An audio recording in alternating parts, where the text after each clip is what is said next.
Mercredi 16 avril 2025, métaphore du mariage. C'est toujours un plaisir de se retrouver autour de ceux qui nous font du bien et qui nous apportent paix et confiance pour notre vie. Et quoi de mieux que la parole de Dieu dans laquelle nous pouvons puiser réconfort et joie pour passer une bonne journée. L'équipe de l'aventure de la parole souhaite que cette séquence vous apporte la sérénité nécessaire pour aujourd'hui. Notre communauté s'agrandit et c'est grâce à vous. Et nous ne cessons de le répéter. Alors, soyez vous aussi actifs avec nous pour répandre le message. Vous pouvez le faire en likant, partagez le lien avec vos contacts. Nous vous invitons à vous abonner si ce n'est pas encore fait, activez la cloche. Et pour un confort d'écoute en continu, nous vous proposons la playlist de chaque semaine.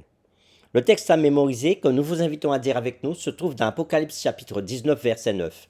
Et l'ange me dit, écris, heureux ceux qui sont appelés au festin des noces de l'agneau. Et il me dit, ces paroles sont les véritables paroles de Dieu. Nous vous invitons à le répéter avec nous, Apocalypse chapitre 19, le verset 9.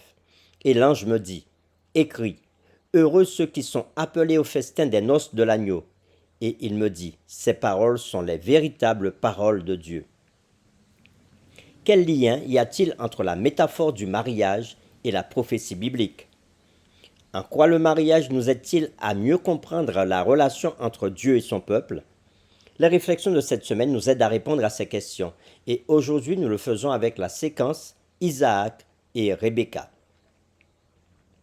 Abraham, étant devenu vieux et sans doute pensant aux promesses que Dieu lui avait faites concernant sa postérité, confia à son plus ancien et plus vieux serviteur une tâche solennelle.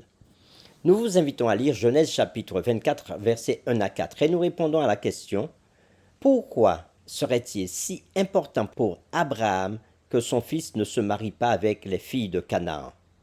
Nous lisons Genèse chapitre 24, versets 1 à 4. Abraham était vieux, avancé en âge, et l'Éternel avait béni Abraham en toutes choses. Abraham dit à son serviteur, le plus ancien de sa maison, l'intendant de tous ses biens, mais je te prie, ta main sous ma cuisse, et je te ferai jurer par l'Éternel, le Dieu du ciel et le Dieu de la terre, de ne pas prendre pour mon fils une femme parmi les filles de Canaan, au milieu desquelles j'habite, mais d'aller dans mon pays et dans ma patrie prendre une femme pour mon fils Isaac.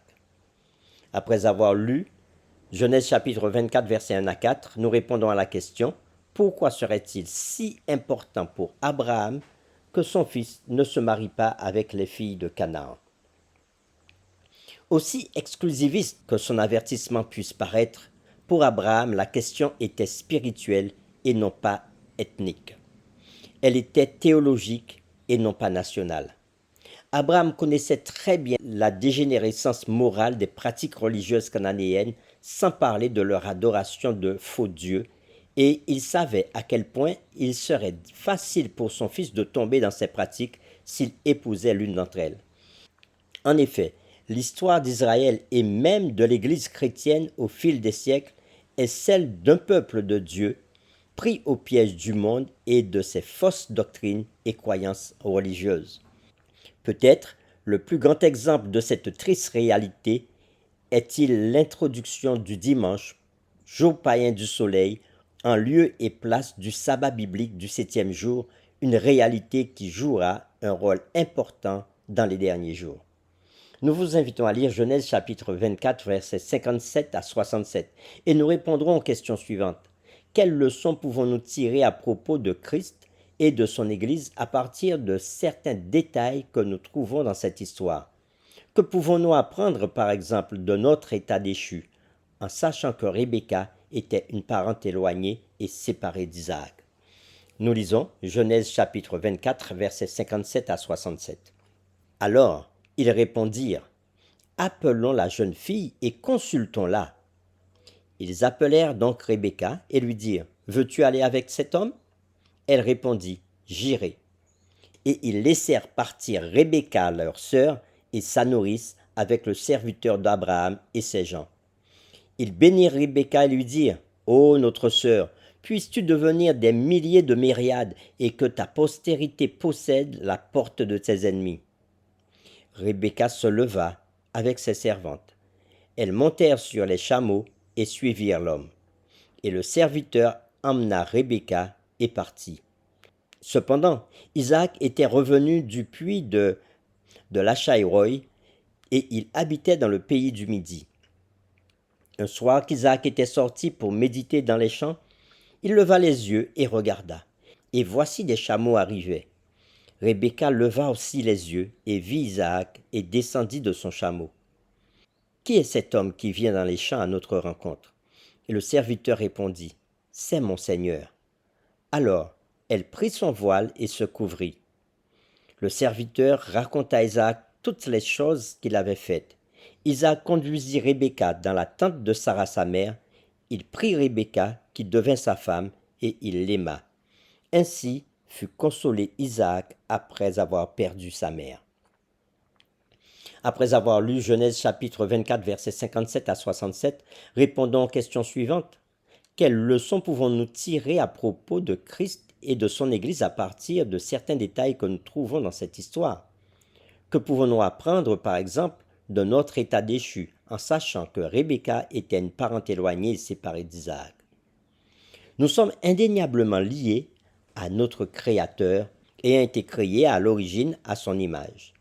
Nous avons été séparés de lui par le péché, et pourtant nous sommes toujours considérés comme l'épouse qui lui est destinée, bien que par nos choix, nous puissions rendre le mariage plus turbulent qu'il ne devrait l'être.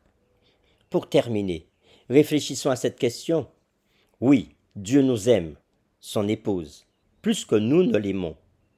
Quels sont les choix que nous pouvons faire et que nous devrions faire chaque jour pour renforcer notre amour pour Dieu? En même temps, quels choix ne feront qu'endormir notre amour? Nous vous invitons à prier avec nous.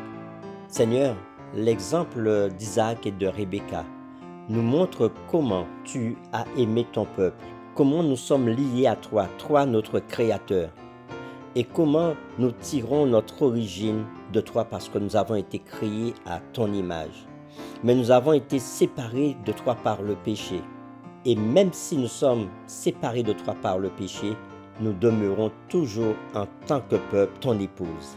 Alors, aide-nous chaque jour à pouvoir te servir et à t'aimer davantage. Nous t'avons prié au nom de Jésus. Amen.